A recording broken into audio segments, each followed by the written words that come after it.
Pertama, dari sisi bacaan, di sini kita temukan huruf hamzah, ya. Hamzah. Beda antara alif dengan hamzah.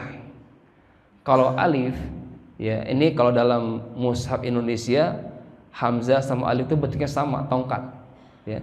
Tapi kalau dalam mushaf Madinah itu dibedakan. Kalau alif itu hanya tongkat saja, kalau hamzah ada tulisannya di atasnya atau di bawahnya, huruf hamzah. Karena fungsinya berbeda. Kalau alif itu hanya memanjangkan bunyi fathah.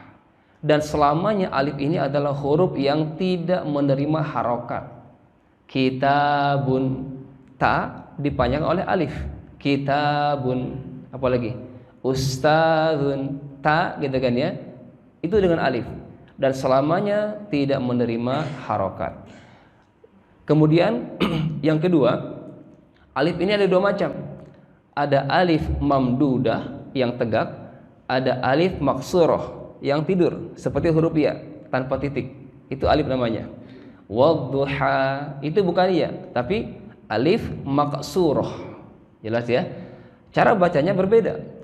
Kalau alif mamdudah itu suara intonasinya ke atas, ya. Sedangkan ketika dipanjangkan oleh alif maksurah yang tidur itu, ya, bukan tidur ya. Ya, artinya seperti itulah, itu kan ya. Bentuknya itu intonasi suara ke bawah. Contoh misalkan kita temukan berderetan ya. Wala yahuddu ala ta'amil miskin, ala ta'a. Ala itu ke bawah. Karena alif maksurah.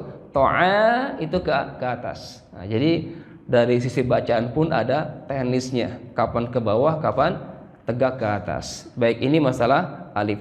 Adapun hamzah, nah, di sini kita temukan iyyaka berharokat kasrah. Ya, maka ini adalah disebut hamzatul qat'i.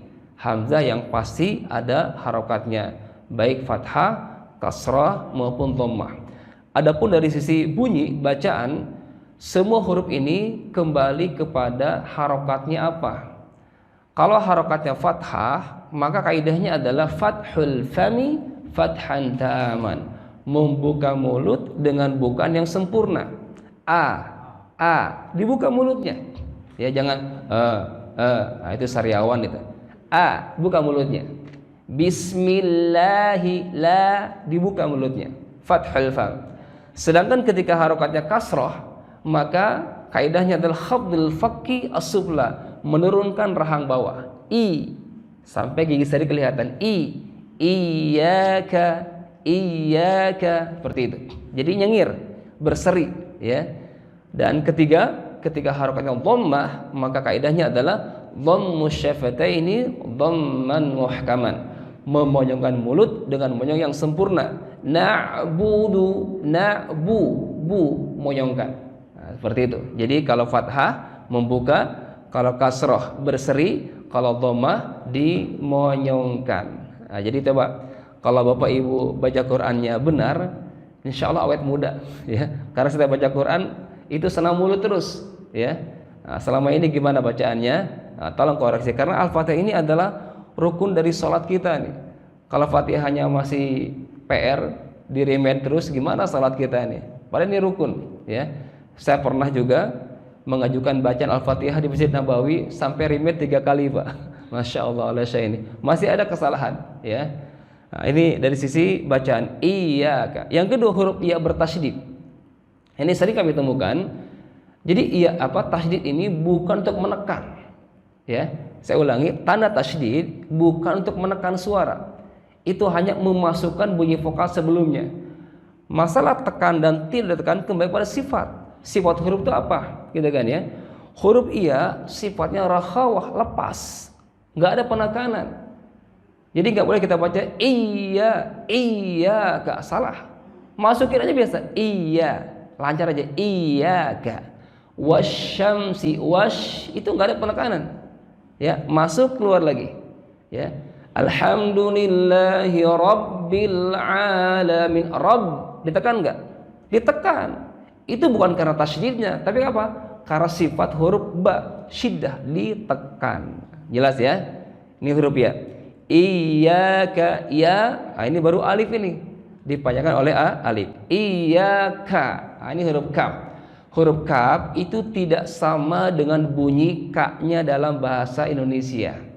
Huruf kaf caranya adalah pertama, dari segi tekanan, tekankan suaranya. Tekan, ka, menekan, ya. Makhrajnya ada di ujung lidah setelah huruf qaf. Qa, ka. Tekan suaranya, plus yang kedua adalah hamas, menghembuskan nafas. Nafasnya keluar. Ka, ki, ku, iyyaka. Jadi bukan iyyaka. Nah, enggak seperti itu. Nah, ya, lisan kita ini harusnya dirubah. Jadi kalau baca Quran jangan pakai lisan masing-masing. Ada lisan Sunda, lisan Jawa, lisan Sumatera, nanti kacau bacaannya.